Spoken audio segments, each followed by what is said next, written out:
Assalamualaikum.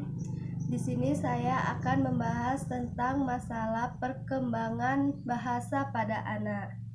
Sebelum kita masuk ke pembahasan, terlebih dahulu saya akan memperkenalkan diri berikut ini.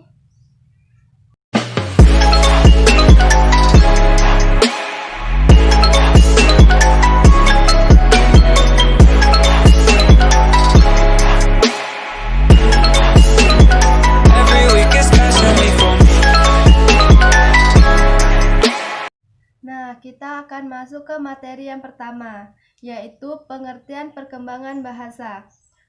Perkembangan bahasa merupakan kemampuan khas manusia yang paling kompleks dan menggunakan kemampuan berbahasa anak tidak diperoleh secara tiba-tiba ataupun sekaligus, tetapi secara bertahap. Kemajuan berbahasa mereka berjalan seiring dengan perkembangan fisik, mental, intelektual, dan sosialnya. Perkembangan bahasa anak ditandai oleh keseimbangan dinamis atau suatu rangkaian kesatuan yang bergerak dan bunyi-bunyi atau ucapan yang sederhana menuju tuturan yang lebih kompleks. Nah, selanjutnya kita masuk ke materi yang kedua, yaitu tahap perkembangan bahasa anak. Yang pertama, tahap pralinguistik, yaitu berumur 0 sampai 12 bulan. Sebelum mampu mengucapkan suatu kata, bayi memperoleh bahasa ketika berumur kurang dari 1 tahun. Namun pada tahap ini bunyi-bunyi yang dihasilkan anak belumlah bermakna, sehingga perkembangan bahasa anak pada masa ini disebut tahap pralinguistik. Bahkan pada awalnya bayi mampu mengeluarkan suara, yaitu tangisan. Pada umumnya, orang mengatakan bahwa bayi ketika menangis itu menandakan bahwa bayi tersebut sedang lapar, bosan, ataupun takut. Nah, yang kedua, tahap satu kata berumur 12 sampai 18 bulan. Pada masa ini, anak sudah mulai belajar menggunakan satu kata yang memiliki arti. Satu kata mewakili suatu atau bahkan kalimat kata-kata yang pertama yang lazim diucapkan berhubungan dengan objek-objek atau perbuatan kata-kata yang sering diucapkan oleh orang tua. Sewaktu mengajak bayinya berbicara akan berpotensi lebih besar menjadi kata pertama yang diucapkan oleh bayinya. Ketiga, yaitu tahap 2 kata berumur 18 sampai 24 bulan. Pada masa ini, kebanyakan anak sudah mulai mencapai tahapan kombinasi, yaitu 2 kata. Kata-kata yang diucapkan ketika masih tahap 1 dikombinasikan dalam ucapan-ucapan pendek tanpa kata penunjuk, kata depan, atau bentuk-bentuk lain yang seharusnya digunakan. Pada tahap ini, anak mulai mengenal berbagai makna kata, tetapi belum dapat menggunakan bentuk bahasa yang menunjukkan jumlah, jenis kelamin, dan waktu terjadinya peristiwa. Selain itu, anak belum dapat menggunakan kata saya, aku, kamu, dia, mereka, dan kata-kata yang lainnya.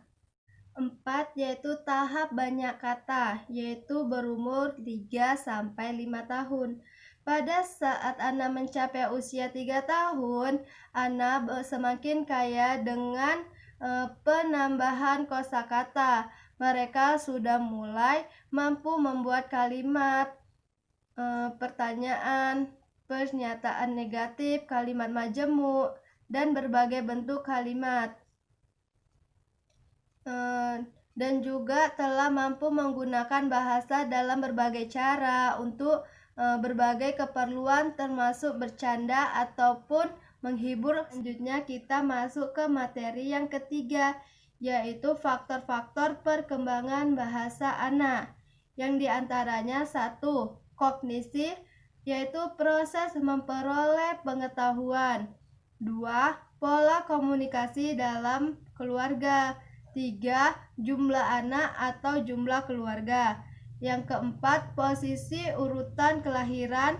Dan yang kelima yaitu pemakaian dua bahasa. Nah, selanjutnya yaitu materi yang keempat atau terakhir yang akan saya bahas tentang hambatan perkembangan bahasa anak.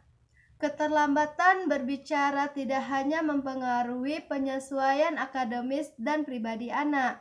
Pengaruh yang paling serius adalah terhadap kemampuan membaca pada awal anak masuk sekolah.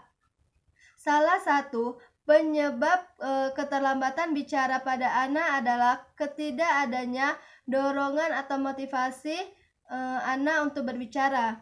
Bahkan pada saat anak mulai berceloteh, apabila tidak diberikan rangsangan atau stimulasi, didorong untuk berceloteh, ini akan menghambat penggunaan di dalam bahasa atau kosakata yang baik dan benar. Gangguan atau bahaya perkembangan bicara atau berbahasa pada anak yaitu 1. Kelemahan di dalam berbicara atau berbahasa menggunakan kosakata. Yang kedua, yaitu lamban mengembangkan suatu bahasa di dalam atau saat berbicara. Yang ketiga, yaitu sering kali berbicara yang tidak teratur. Yang keempat, yaitu tidak konsentrasi di dalam menerima suatu kata atau bahasa dari orang tua maupun guru. Perkembangan berbicara merupakan suatu proses yang sangat sulit dan rumit. Terdapat beberapa kendala yang sering kali dialami oleh anak, antara lain yaitu ketika anak sedang cengeng atau sering menangis, dan ketika anak sulit memahami isi pembicaraan orang lain. Sekian pembahasan dari saya ucapkan terima kasih. Assalamualaikum.